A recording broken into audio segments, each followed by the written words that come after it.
Have you enjoyed the the autumn colours in the leaves this year, but wanted to preserve them in something a bit more tangible than a photo?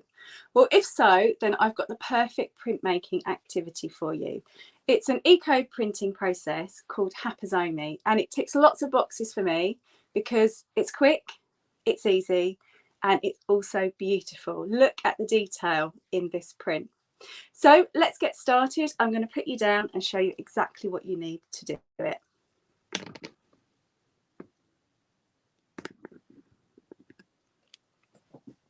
So you will need some fabric, slightly bigger than your leaf, and you're going to need to double it up like that because that's going to lay in between our fabric. You'll also need something sturdy like a chopping board, a good slab of wood, and also make sure you're doing this on a really sturdy table. You'll also need a hammer, and that's all you need to make the actual prints. We're then going to turn these into lavender bags. So to make up the lavender bags, you'll need dried lavender. You'll also need some soft toy filling. You'll need a needle and thread if you're going to hand sew this, or a sewing machine if you want to be a little bit quicker.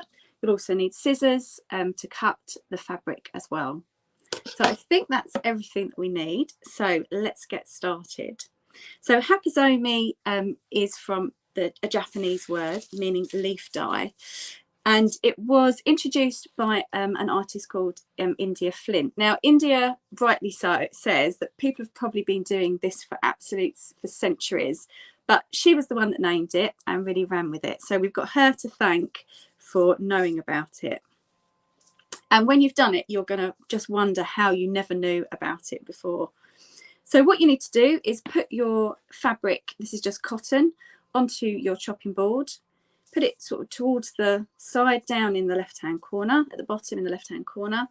And then just with the other piece of fabric, just bring it over just to cover. And you'll be able to see that there's a little bit of a sort of a border, because we need a little bit of border left all the way around our fabric for when we're going to be sewing it. So this is the fun bit. We're going to take our hammer and we are going to smash the life out of the leaf. That's going to release all the pigments and it's going to create these beautiful detailed prints. So just a couple of tips.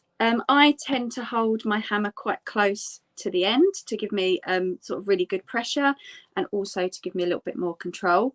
Also, I'm going to be using the flat head part of the hammer, and you'll see that I bang the hammer in quite a methodical way. So I work from the top to the bottom, making sure that I get every single piece of that leaf to release its pigments. The other thing I should have said as well about the leaves that you're choosing, make sure that they're ones that you take from the plant or the tree.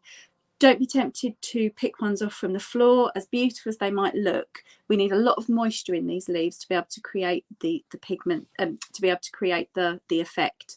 So any leaves that are on the floor could well and truly have dried out quite substantially. So go for ones that are on the tree. So with that done, I'm just going to mute myself because you probably don't want to hear me hammering away. I'll check in after sort of I've done about half of the leaf, because not only by that time will my arm be aching, but also we can just have a look and see how our prints are getting on. Okay, so I'm just going to mute.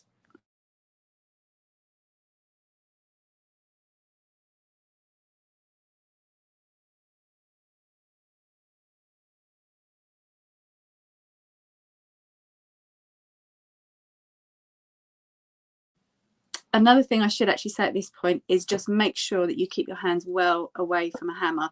I know that sounds really obvious, but as the fabric moves around a bit, it's very tempting to put your hands really close, and we all know how much a hammer hurts on a thumb. So just bear that in mind. If you need to reposition your fabric, do it whilst you're not hammering.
Okay, so I'm going to have a little rest because my arm is aching a bit. Yours might be too.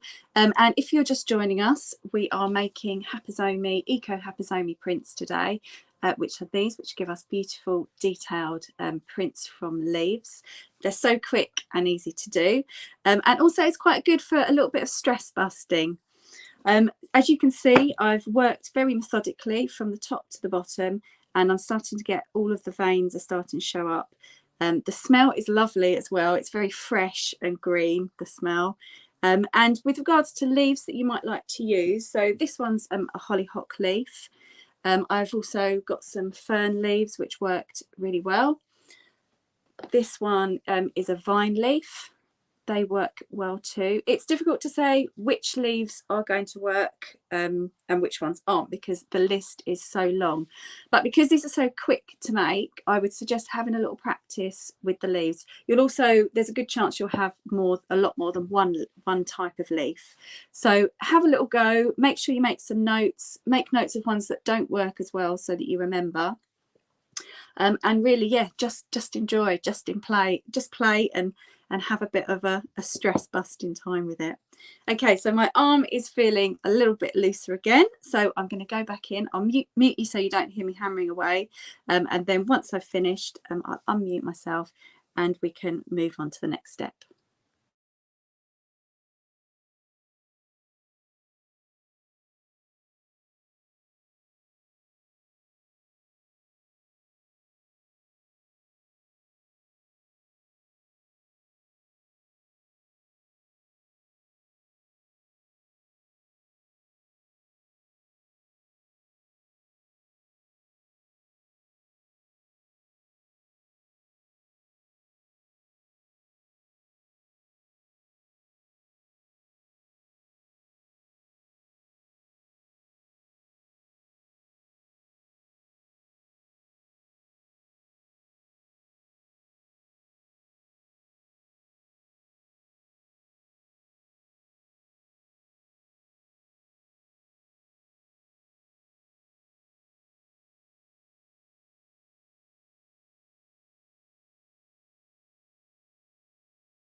Okay, that's the noisy part out of the way.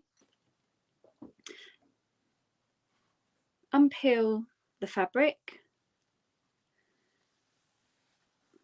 to see our final print, and there it is, looking absolutely beautiful. Some of the leaf will be left on the print, so peel as much away as you can. The bits that don't come away very easily, just allow the print to dry. We can do the next step without all the sort of leaf being off, but you can allow it to dry if there's any stubborn bits, and then they'll just flake off with your finger when they're totally dry. But the detail you get is quite incredible.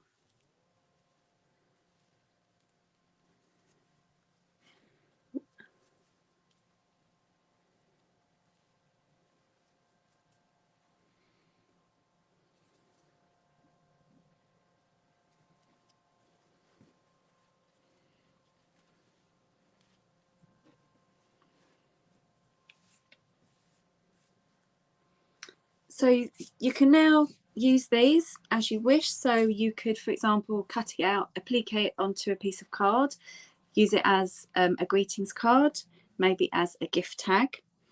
Or what I'm going to show you to do now is to turn it into a small lavender bag, which you can use to scent drawers or closets, or you can also use it, just put a little piece of string on the end here and use it as a hanging decoration. So there's lots of things that you can do with this. One thing I should mention is that this fabric hasn't been what's called mordanted. So you can mordant fabric, and that will keep the natural pigments for a lot longer. I don't personally do that because I quite like to view it as a fleeting gift from nature. And then each season, as the seasons change, you can just do more and more. They're totally sustainable. So this is just cotton, so that can go into the compost bin afterwards, after it's faded away.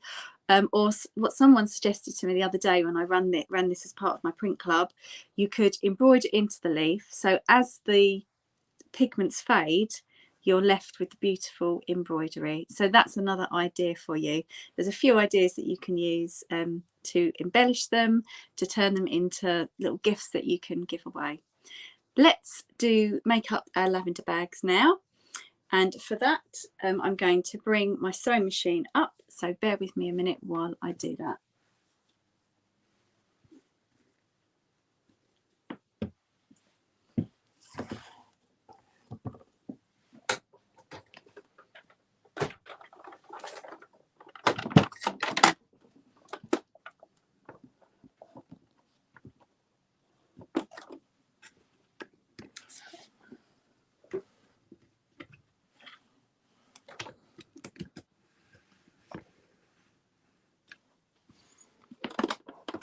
Try and position so you can get quite a good view of what I'm doing. As I said, you can use a needle and thread for this. It doesn't have to be a sewing machine.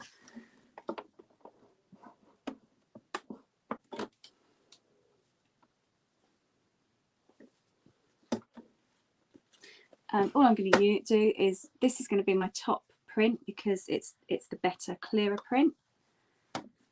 And I just fold the fabric together, lining up those prints like that. I'm just going to secure it in the middle with a needle so the fabric doesn't move around as I'm sewing it. And then what I'm going to do, I'm going to sew round the shape of the leaf, leaving a gap so that we can stuff it with the toy filling and also with the lavender. That's a really good tip because it takes up quite a lot of lavender to fill one of these. So if you haven't got much lavender, then add toy filling as well. You still get a really great smell from it, but it makes your dried lavender go a lot further. So that's pinned, and then I'm just going to start sewing. So I'm going to leave, I think I'll leave a small gap here. So I'll start sewing from here.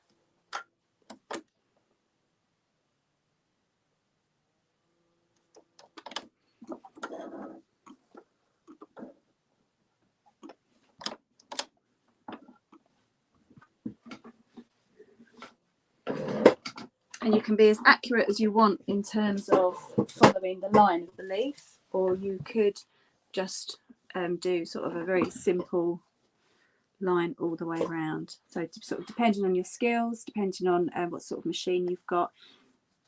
If you've got a darning foot or an embroidery foot, then you'll be absolutely away. I haven't got one of those, so I am working just with a normal foot. Okay, so here goes.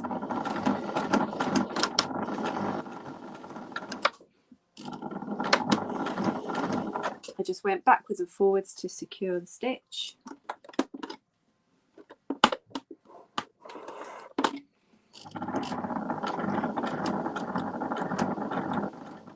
Now I'm just following the leaf around.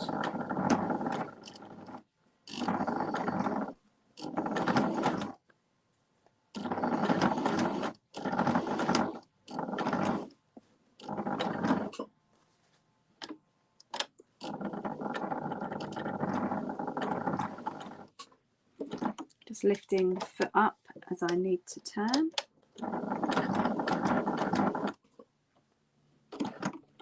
And keeping my needle in as I do so, so that I don't lose the line.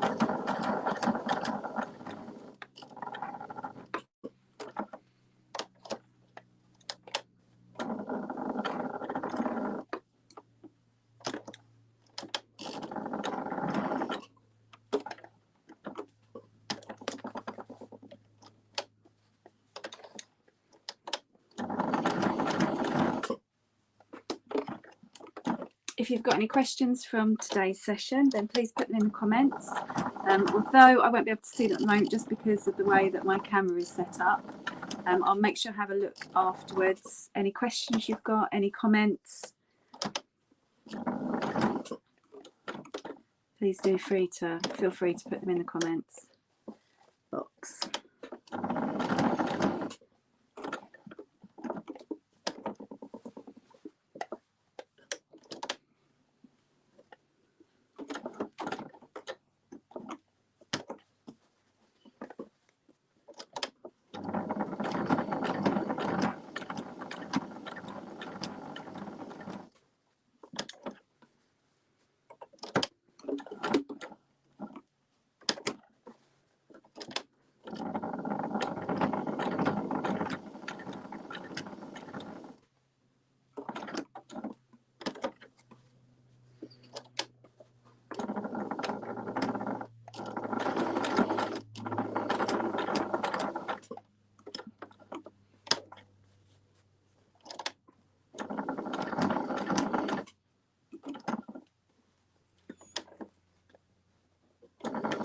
Oh,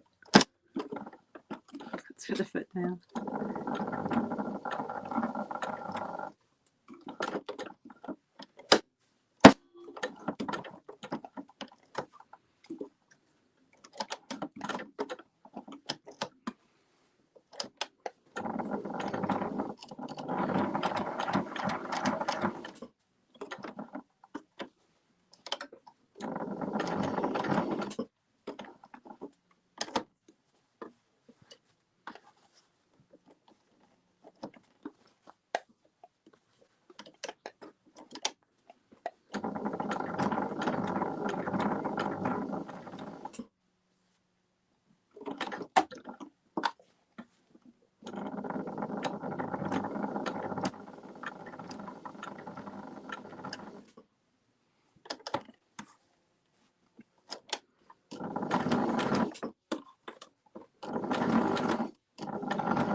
I'm just coming up to the opening, so I'm going to leave just sort of about 3 centimetres or so.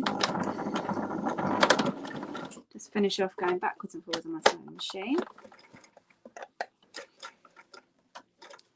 And then I can cut the thread.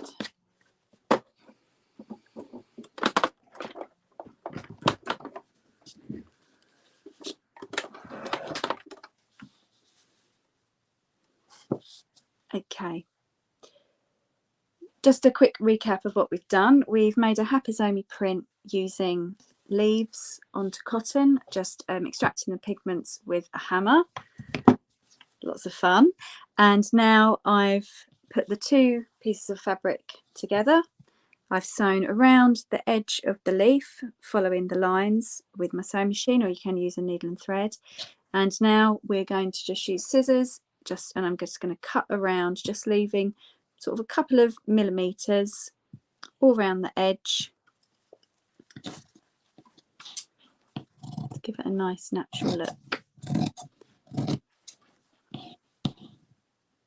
And I quite like it when it frays.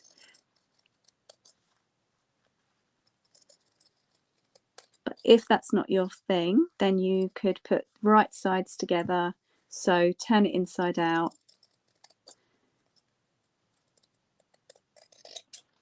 So you've got a really nice, neat edge.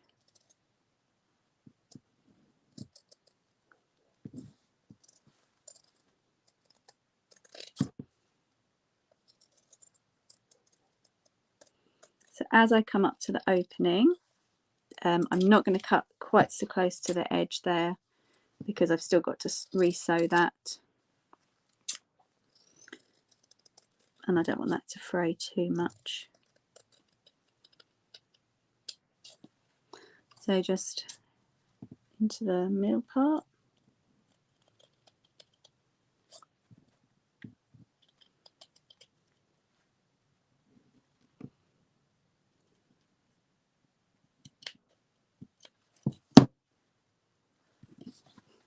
one last snip.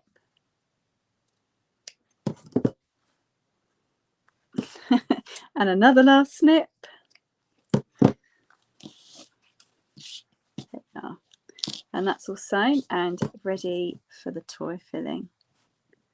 Hopefully I've left enough of a gap. That should be okay. Okay, I'm going to start filling it with the toy filling, and then I'm going to add some lavender as well.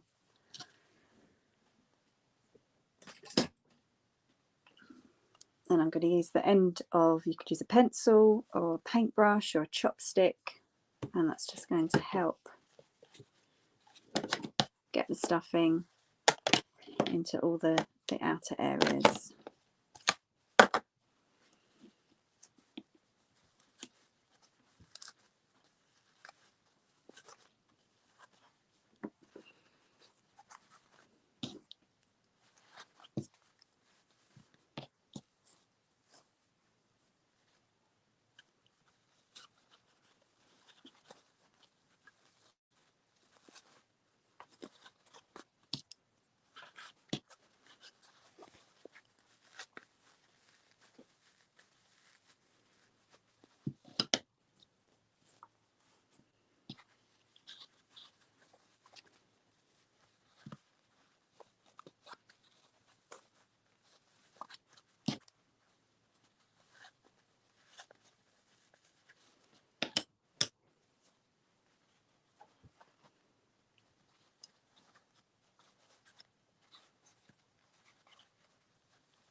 So now I'm going to start introducing some of the lavender.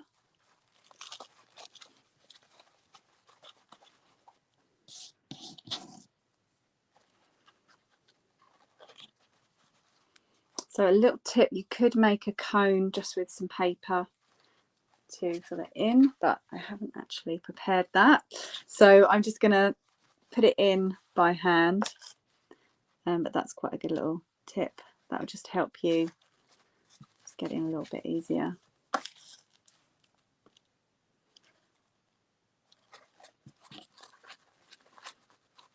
Again, make sure it goes through to all the edges.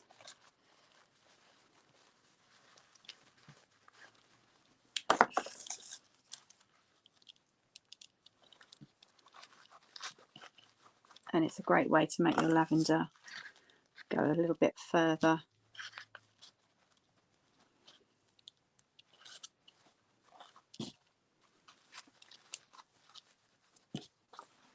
Yep, it still smells good.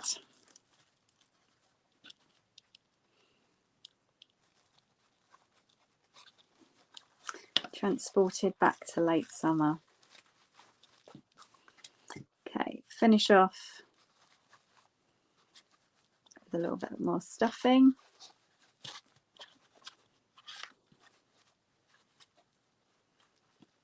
And then I'm just going to sew this bit closed.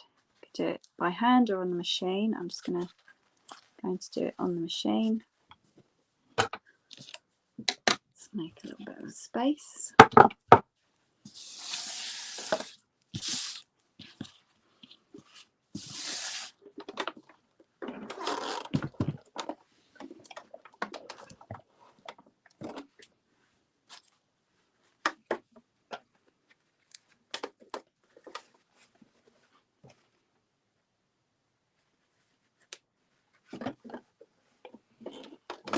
Make sure you can see that.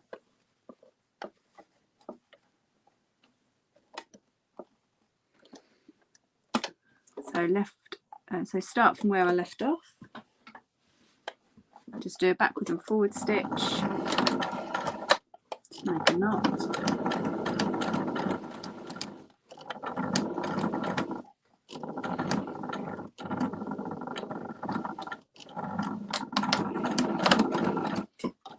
Sew the opening shut. Finish off again with a backwards and forward stitch.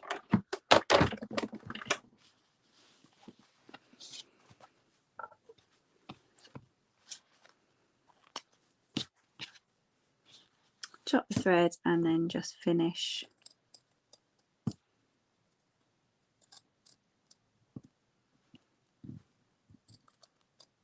cutting around the edge.